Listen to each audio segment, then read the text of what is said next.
Hello students, welcome to my channel. Class 12th physics. आज optical instrument के अंतर्गत हम लोग दूरदर्शी के बारे में पढ़ेंगे। तो दूरदर्शी में खगोलीय दूरदर्शी और इसके अंतर्गत अपवर्ती दूरदर्शी और परावर्ती दूरदर्शी होती है, और दूसरा होता है पार्थिव दूरदर्शी यानी टेरेस्ट्रियल टेलीस्कोप। तो दूरदर्शी कहते किसे हैं? वह प्रकाशिक यंत्र जिनके द्वारा दूर स्थित वस्तुओं का प्रतिबिंब बड़ा दिखाई देता है, उसे कहते हैं दूरदर्शी। ये दूरदर्शी जो है मुख्यतया दो प्रकार की होती हैं। पहला होता है खगोलीय दूरदर्शी। इसके द्वारा वस्तु का प्रतिबिंब उल्टा बनता है। आकाशीय पिंडों की आकृति लगभग गोलाकार होती है, अतः खगोलीय पिंडों जैसे तारे, ग्रह, चंद्रमा आदि को देखने के लिए इसका प्रयोग किया जाता है। इसी प्रकार जो दूसरी दूरदर्शी होती है, यह पार्थिव दूरदर्शी होती है। इसके द्वारा वस्तु का प्रतिबिंब सीधा बनता है, यानी खगोलीय दूरदर्शी में प्रतिबिंब उल्टा बनता है और पार्थिव दूरदर्शी में प्रतिबिंब सीधा बनता है। इसका उपयोग पृथ्वी पर स्थित दूरस्थ वस्तुओं को देखने के लिए किया जाता है। खगोलीय दूरदर्शी दो प्रकार की होती है। एक होता है अपवर्ती दूरदर्शी। इसकी कार्यविधि प्रकाश के अपवर्तन पर आधारित है। और परावर्ती दूरदर्शी, इसकी कार्यविधि प्रकाश के परावर्तन पर आधारित है। तो अब आइए पहले देखते हैं अपवर्ती दूरदर्शी, रिफ्रैक्टिंग टेलीस्कोप। संरचना: इसमें धातु की एक बेलनाकार नली होती है, जिसके एक सिरे पर बड़े द्वारक तथा बड़ी फोकस दूरी का अवर्णक उत्तल लेंस लगा होता है, जो वस्तु की ओर रखा जाता है, जिसे अभिदृश्यक लेंस कहते हैं। इस नली के दूसरे सिरे पर एक सकरी नली फिट होती है, जो दंतुर दंड चक्र व्यवस्था द्वारा चौड़ी नली के भीतर समाक्षीय रूप से आगे पीछे खिसकाई जा सकती है।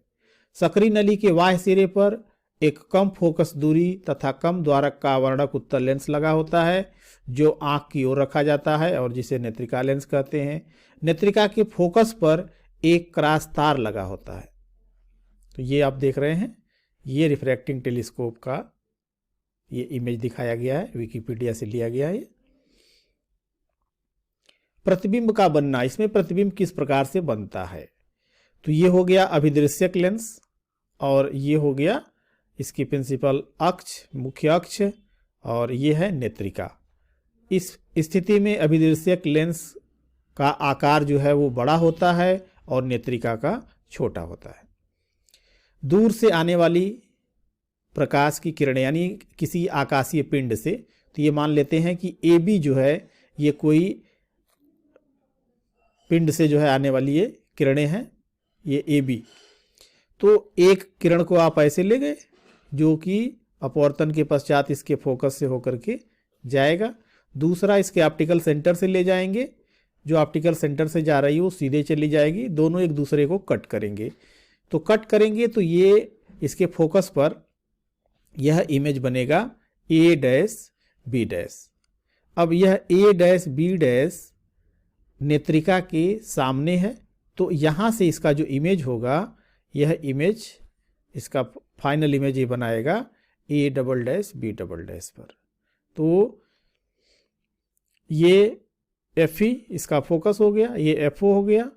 अब ये जो वस्तु है यह अल्फा कोण बनाता है, तो यहाँ पर अगर अल्फा कोण बनेगा तो ये भी अल्फा कोण बनेगा, और इसी तरह से यहाँ पर ये बीटा कोण बनेगा।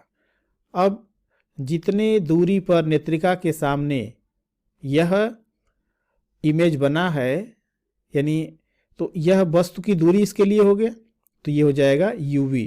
और यह इमेज बन रहा है कहाँ पर? D पर। तो जब D पर बन रहा है तो यह इसकी डिस्टेंस हो गई, जितने पर इमेज इसका फॉर्म हो रहा है।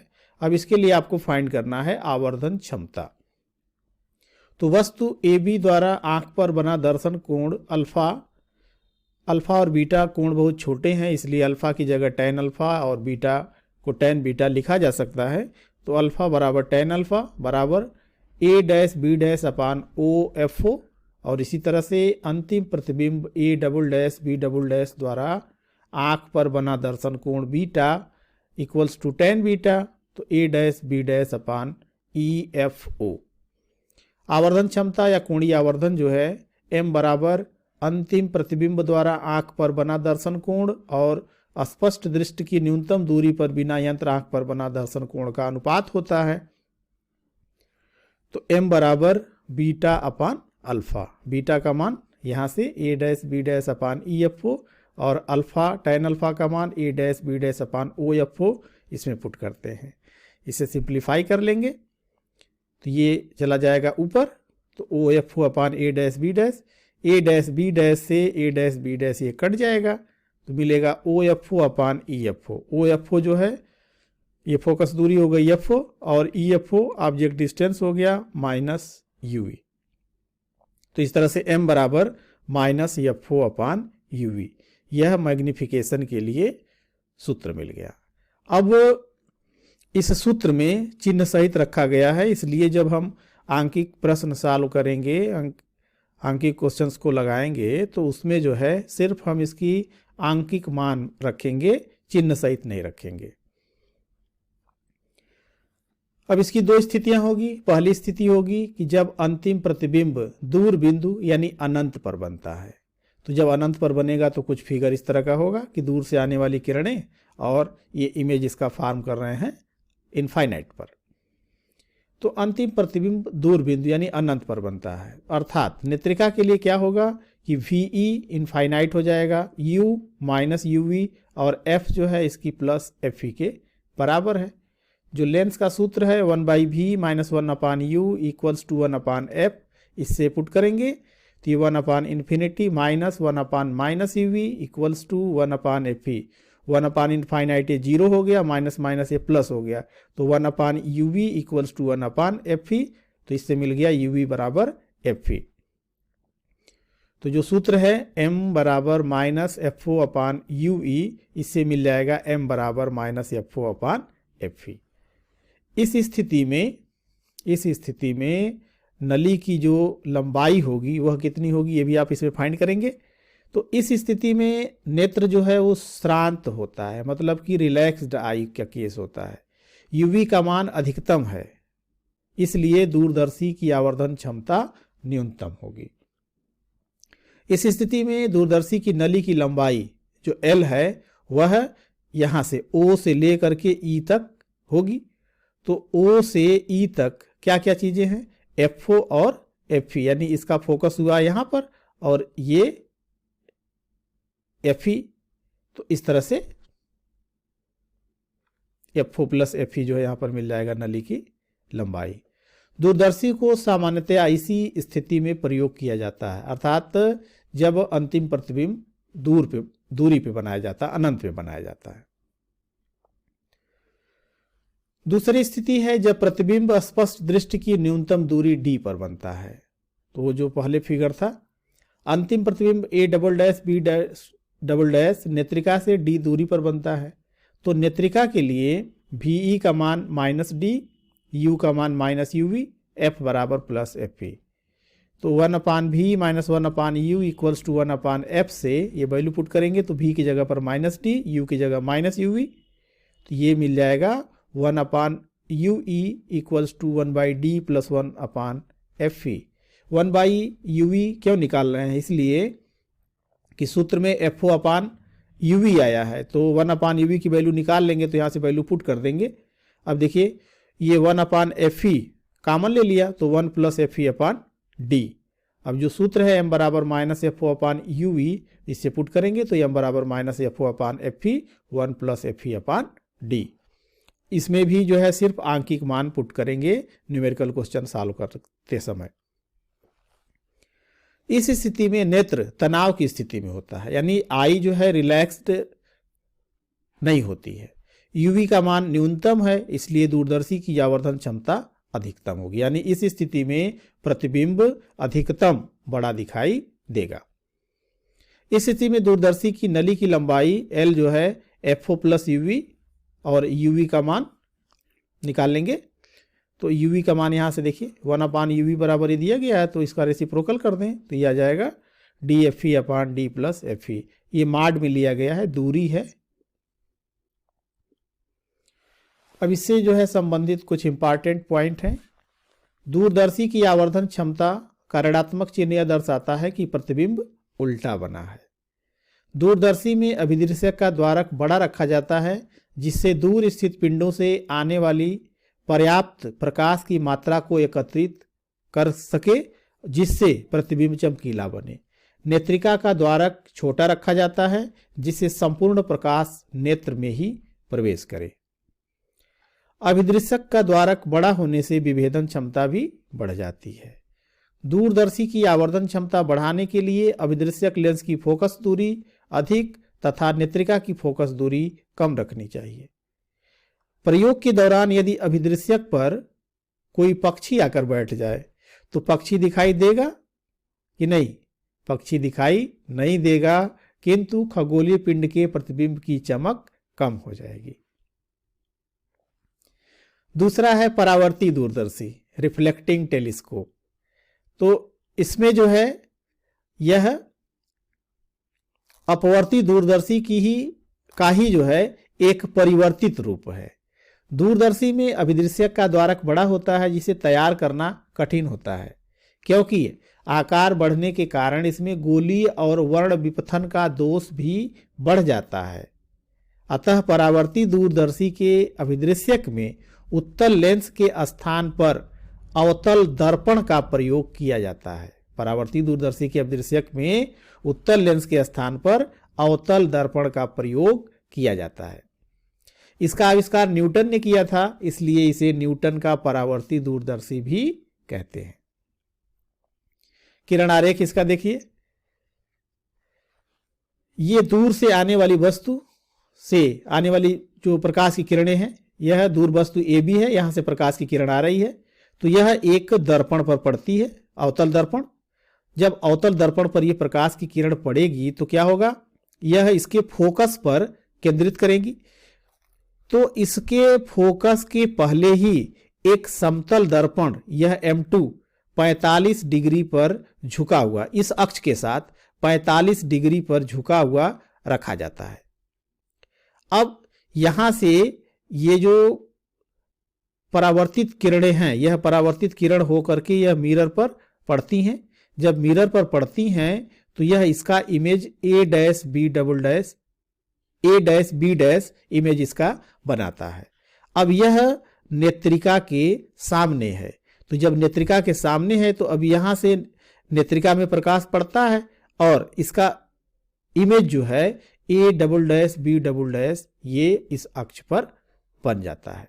तो इस तरह वस्तु AB का जो प्रतिबिंब है, अंतिम प्रतिबिंब, यह A'(B' प्रतिबिंब बन जाता है। अब इसमें जो है इसकी जो वर्किंग है, इसमें क्या है कि जो ये परावर्ती दूरदर्शी में ये धातु की एक चौड़ी नली होती है। धातु की ये पूरी एक चौड़ी नली होती है, जिसके एक सिरे पर अधिक फोकस दूरी और बड़े द्वारक वाला यह जो है एक अवतल दर्पण होता है M1। यह दर्पण इस दूरदर्शी के, ये जो दर्पण है इस दूरदर्शी के लिए अभिदृश्यक का कार्य करता है, अर्थात यहां से आने वाली प्रकाश की किरणें जो है इसी पर पड़ती हैं। नली का दूसरा सिरा खुला होता है, ये सिरा एक तरफ इधर है, दूसरा सिरा, तो यह सिरा जो है यहां पर ये खुला होता है, जिसे इस वस्तु की ओर कर दिया जाता है, जिससे वस्तु से आने वाला प्रकाश जो है उस नली में प्रवेश कर सके और अवतल दर्पण पर पड़े। अब यहां पर आपने देखा कि अवतल दर्पण जब ये पड़ेगा तो क्या करेगा? यह इनको परावर्तित करेगा तो किसी एक बिंदु पर केंद्रित करेगा इसके फोकस पर।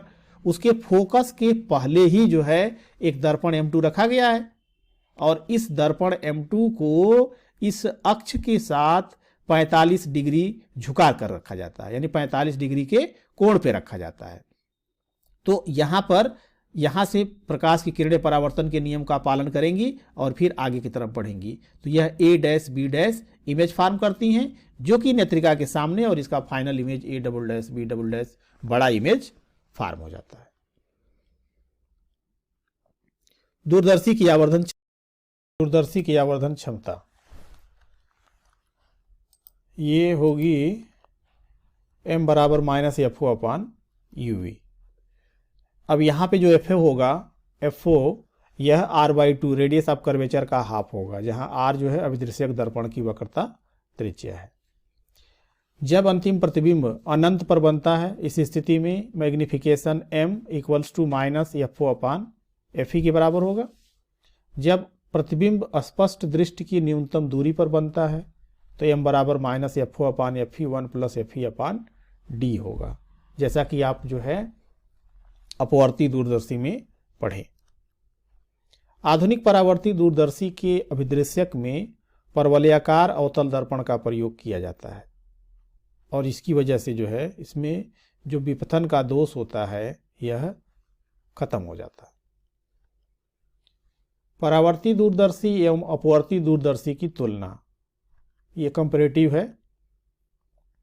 परावर्ती दूरदर्शी में प्रकाश का अवशोषण नगण्य होता है, क्योंकि जो भी प्रकाश उस पर पड़ता है प्रकाश जो है परावर्तित हो जाता है, इसलिए इसमें इसका अवशोषण नहीं होता है। जबकि अपवर्ती में लेंस के कारण कुछ अवशोषण हो जाता है। परावर्ती दूरदर्शी में प्रतिबिंब अपवर्ती की तुलना में चमकीला बनता है। परावर्ती दूरदर्शी में बड़े द्वारक का अवतल दर्पण बनाना बड़े द्वारक का लेंस बनाने की तुलना में आसान होता है।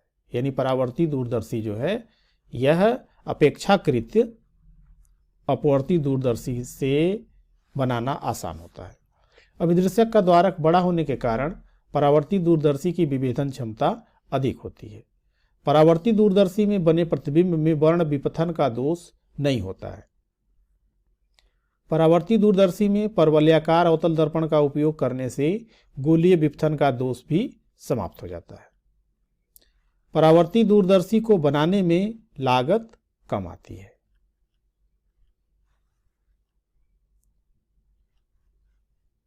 क्या आप जानते हैं संसार का सबसे बड़ा अपवर्ती दूरदर्शी एयरकेज में स्थित है, जिसका अभिदृश्यक का द्वारक लगभग 1 मीटर है। संसार का सबसे बड़ा परावर्ती दूरदर्शी कैलिफोर्निया में माउंट पोलोमर में स्थित है, जिसका अभिदृश्यक का द्वारक लगभग 5 मीटर है। भारत में सबसे बड़ा दूरदर्शी जिसका डायमीटर 2.34 मीटर है, कवलूर तमिलनाडु में स्थित है।